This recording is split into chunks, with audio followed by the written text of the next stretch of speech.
Salut tout le monde, j'espère que vous allez bien. Après une vidéo où je vous présentais tous les maillots de la Ligue 1 Conforama 2019-2020, aujourd'hui je vous présente tous les maillots des gros clubs européens.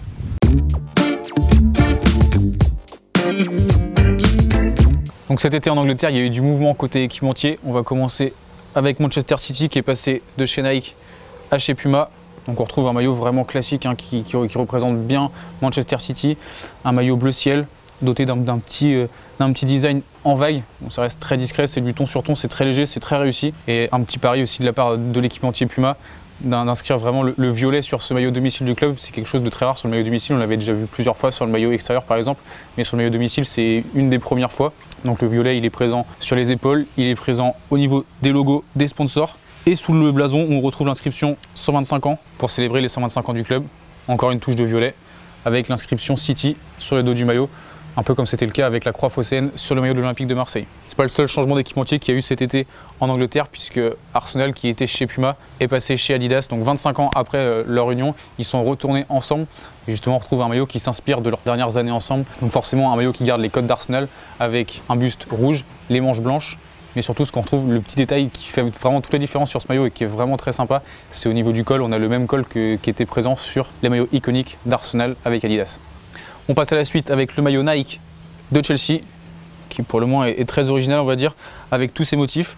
Donc c'est un maillot bleu classique autrement, mais les motifs qui sont inspirés du stade de Stamford Bridge, donc avec tous ces petits motifs qu'on retrouve vraiment partout sur le maillot, aussi bien devant que derrière et sur les manches. On poursuit chez Nike et on reste à Londres, où on va vous parler du maillot de Tottenham maintenant. Donc Tottenham qui l'année dernière avait un maillot un peu différent de ce qu'ils avaient l'habitude d'avoir. Ils avaient un maillot avec un dégradé.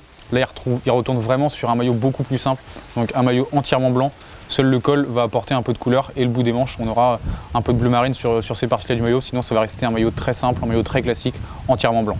C'est fini pour Nike, c'est fini pour Londres. Maintenant, on rejoint le Nord et Liverpool, où les champions d'Europe joueront l'année prochaine avec un maillot rouge foncé, inspiré des vieilles années, donc des vieux maillots, avec en l'occurrence les maillots de 82-84. Donc un maillot rouge foncé avec le logo du club et le logo de la marque en jaune. Mais on remarquera surtout de fines rayures blanches partout sur le maillot. On termine en Angleterre avec le maillot de Manchester United. Je vous ai gardé le meilleur pour la fin. Donc un maillot qui rend hommage directement au sacre de Manchester United en 99, le triplé de Manchester, Coupe, Championnat et Ligue des Champions. Donc on retrouve beaucoup de symboles sur ce maillot, notamment l'écusson qui est inspiré directement de celui de 99. On retrouve également plusieurs inscriptions. Sur la manche gauche 90+1, sur la manche droite 90+3 en référence aux 2 buts marqués dans le temps additionnel de cette finale de Ligue des Champions 99 face au Bayern Munich. Et enfin à l'intérieur du maillot on aura 3 dates inscrites, les 3 dates à laquelle ils ont décroché chacun de ces titres. Donc voilà, c'est tout pour l'Angleterre et maintenant on passe au maillot allemand. En Allemagne, on vous a sélectionné 2 clubs. Donc le Borussia Dortmund évidemment, équipé par Puma avec un maillot jaune classique, comme l'a fait Puma jusqu'ici cette saison. On retrouve cependant des petits motifs donc sur la bande signature, des motifs qui n'ont pas de signification particulière, qui sont là vraiment pour le style. En revanche, à l'intérieur du maillot, on remarque une grande inscription pour les 110 ans du club. Donc c'est marqué 110 ans, hier, aujourd'hui, demain, Borussia Dortmund pour toujours. Donc c'est tout pour le maillot du Borussia Dortmund. Maintenant on passe à l'autre géant du football allemand, à savoir le Bayern Munich, qui lui est équipé par Adidas. Et donc sur ce maillot, un peu comme l'a fait Nike avec Chelsea et Stamford Bridge, on retrouve un maillot inspiré du stade, donc de l'architecture du stade, de l'Allianz Arena si particulière. C'est pour ça qu'on retrouve de nombreux motifs sur le maillot du FC Bayern Munich. Donc c'est tout pour l'Allemagne. Maintenant il nous reste 2 championnats à aborder, l'Italie et l'Espagne. 5 maillots en Italie et on commence tout de suite avec le maillot Puma de l'AC Milan. Un maillot qui devrait rappeler de bons souvenirs aux supporters de l'AC Milan, puisqu'il est inspiré des grandes époques, des années 50-60, un maillot avec de fines bandes rouges et noir, donc vraiment de très fines bandes, ainsi qu'un col noir. Donc vraiment un maillot très bien exécuté, qui devrait rappeler de bons souvenirs aux supporters et qui devrait plaire à ces derniers. C'est tout pour ce maillot du Milan AC. On reste à Milan, on va voir chez les ennemis maintenant, du côté de l'Inter, avec un maillot qui encore une fois est très réussi. Ça c'est un avis personnel. Je trouve que tous les ans vraiment les maillots de l'Inter Milan sont vraiment très beaux, vraiment réussis.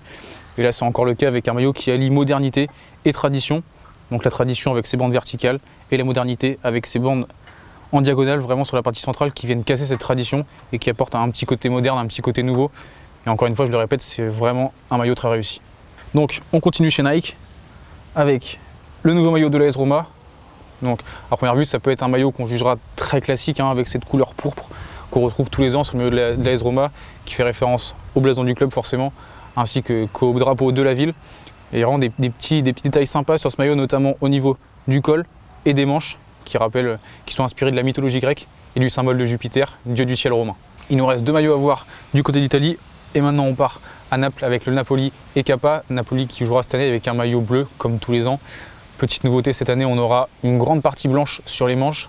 Et encore une nouveauté, donc l'année dernière on avait déjà un maillot qui était travaillé avec un motif en tête de panthère sur le maillot. Cette année on aura un motif toujours aussi travaillé, plein de petits points, quelque chose de plus graphique qui n'aura pas de représentation significative. On termine avec la Juventus, le plus gros club d'Italie, le club de Cristiano Ronaldo. Donc un maillot Adidas et un maillot vraiment qui casse encore une fois les codes de ce qu'on a l'habitude de voir du côté de la Juventus Turin. Donc excite les traditionnelles rayures noires et blanches verticales. Cette année on a un maillot séparé en deux parties, un peu comme celui du Stade Rennais finalement, une partie noire, une partie blanche. Et ce qui a vraiment surpris pas mal de supporters, pas mal d'observateurs, c'est cette fine bande rose présente au milieu du maillot qui sépare la partie blanche et la partie noire. Donc pourquoi une bande rose? Tout simplement parce que ça rend hommage au premier maillot du club de la Juventus Turin sur lesquels on pouvait retrouver cette couleur. C'est bon pour l'Italie et maintenant on va terminer cette vidéo avec les maillots espagnols. Comme on l'a fait pour les maillots du championnat anglais, on va commencer avec un changement d'équipementier, à savoir le club de Valence, le FC Valence, qui passe de chez Adidas à chez Puma. Et donc comme pour tous les maillots Puma, on retrouve un maillot assez sobre, assez simple, donc entièrement blanc, couleur historique du club, la bande signature en noir et le col en orange, donc vraiment pour représenter les trois couleurs emblématiques du club de Valence, le blanc, le orange et le noir. Petite fantaisie, on retrouve des petites rayures verticales ton sur ton, vraiment très discrètes sur tout le devant du maillot du FC Valence. On continue avec le maillot du FC Séville qui cette année portera encore une fois un maillot vraiment très sobre, très simple, à l'image de ce qu'a fait Nike ces dernières années avec le club andalou. Donc un maillot tout blanc avec quelques touches de noir comme par exemple sur le col et une touche de rouge avec la fameuse bande Vapornit présente sur la nuque au niveau du maillot. On reste chez Nike et on continue avec un club blanc et rouge. On retrouve le maillot de l'Atlético Madrid avec un maillot beaucoup plus simple que ce qu'on avait pu voir les dernières saisons qui était un peu plus travaillé avec des motifs partout sur le maillot. Là vraiment on a un maillot très simple avec de simples rayures verticales blanches et rouges. Rien de particulier à ajouter sur ce maillot si ce n'est une bande bleue au niveau de la nuque, donc comme sur tous les maillots Nike, l'inscription 1903 de la fondation du club et le petit drapeau d'Espagne. Donc on va faire comme Antoine Griezmann cet été, on va passer de l'Atlético Madrid au FC Barcelone avec un maillot qui pour le coup est vraiment très surprenant. On a l'habitude de voir le maillot du FC Barcelone avec des rayures. Là on retrouve un maillot à damier et Nike justifie ça par le fait qu'il représente les quartiers de Barcelone et ses rues très géométriques. Autrement, on retrouve encore un petit motif très important qui est cher aux Catalans, c'est le drapeau de la région catalane présent au niveau du col. Donc voilà, un maillot vraiment surprenant qui devrait avoir du mal à passer auprès de certains supporters. Donc voilà, maintenant on va terminer cette vidéo avec ce qui est peut-être le plus gros club européen, ou du moins au niveau du palmarès. Je sais que vous ne serez peut-être pas tous d'accord avec ça. Je pense que vous l'avez tous deviné, on va parler du Real Madrid. Donc comme tous les ans, ce maillot du Real Madrid, un maillot très simple. La seule chose qui va vraiment changer, ça va être la couleur des bandes, donc une base blanche. Et cette année, les bandes seront de couleur dorée. Donc voilà, on arrive déjà à la fin de cette vidéo. J'espère que ça vous a plu. Comme d'habitude, n'hésitez pas à mettre un petit pouce bleu, à vous abonner si ce n'est pas déjà fait et à réagir dans les commentaires. D'ailleurs, n'hésitez pas à nous dire quel est le maillot que vous avez préféré dans cette présentation. Et nous, on se retrouve très bientôt pour de nouvelles vidéos. Salut!